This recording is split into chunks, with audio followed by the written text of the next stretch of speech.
Hello সবাইকে। তো আমি আজকে এসেছি কালীঘাটে। তো পুজো দেওয়া হয়ে গেছে, একটু মানে দেখছি কী কী আর কি আছে এখানে, দেখতেই পাচ্ছ মানে অনেক কিছু এখানে পাওয়া যায় আর কি। এটা মন্দিরের বাইরে আর কি, মানে এখন 2টো বেজে গেছে, তো গেট সব বন্ধ করে দিয়েছে। মানে এখন মায়ের মন্দিরটা আর কি পরিষ্কার করবে সবাই, মানে পুরোহিতরা। আর আমার পুজো দেওয়া হয়ে গেছে বললাম সেটা।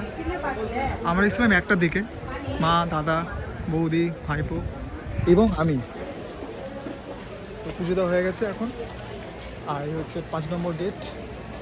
এখান থেকে আমি যখনই সেখান থেকে আর কি প্রবেশ করি, কিন্তু এবারে বন্ধ হয়ে গেছে। আর আমি ঢুকেছি আজকে 1 নম্বর গেট দিয়ে, কিন্তু ওখানে ঢোকার সময় না 100 টাকা, কারো কাছে 50 টাকা নিচ্ছে।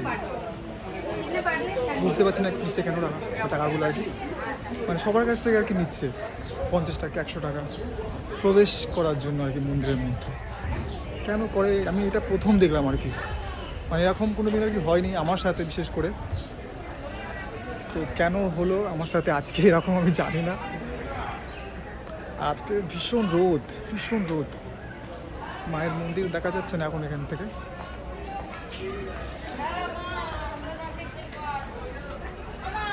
কত দোকান এখানে দেখতে পাচ্ছি, খুব সুন্দর লাগে দেখতে।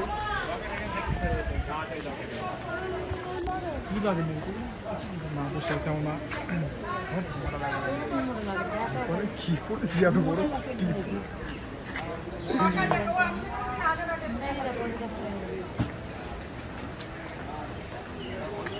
শাখা দেখতে পাচ্ছ,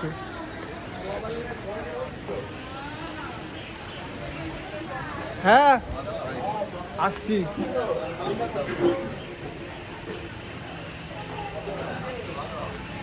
দেখো এখন বন্ধ, মানে পুরো ফাঁকা আজকে, পুরো সানডে তো পুরো ফাঁকা, দেখতেই পাচ্ছ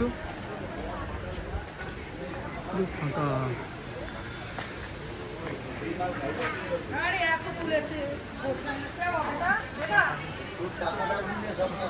দেখতে এগুলো।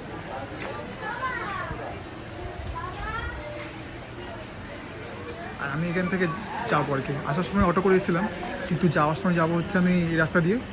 এখান থেকে গেলে পুরো উঠবো আমি সোজা রাজবিহারী অ্যাভিনিউ মোড়ে, ওখান থেকে বাসে করে চলে যাবো সোজা বাড়িতে। তো আসার সময় একটু অটো করে এসেছি আর কি, রাজবিহারিতে নেমে, মানে রাজবিহারী অ্যাভিনিউতে নেমে ওখান থেকে অটো করে এসেছি পুরো কালীঘাট মন্দিরের সামনে। একজন নিচ্ছে 20 টাকা করে, ভাবো অটো করে ওখান থেকে আসতে লেগেছে একজন 20 টাকা করে, 20 টাকা। তো ওইখান থেকে গেলে একটু রাস্তাটা শর্ট আছে, আমি এখান থেকে হেঁটে হেঁটে যাবো, বেশিক্ষণ লাগবে না। তো আমি আবারও আসবো মায়ের কাছে, মা যেন সবাইকে ভালো রাখে, সবাইকে মঙ্গল করে, এই কামনা করি সবার মায়ের কাছে। তো মন্দিরটা দেখা যাচ্ছে না এখান থেকে। কেউ ছিল না, আমি করে দেবো।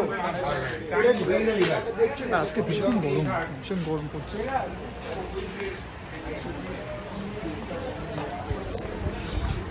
পুরো ফাঁকা এখন। সেই যে আমার দাদা, বৌদি, মা, ভাইপো এখন কমসে করছে, বলছে কি কিনবে।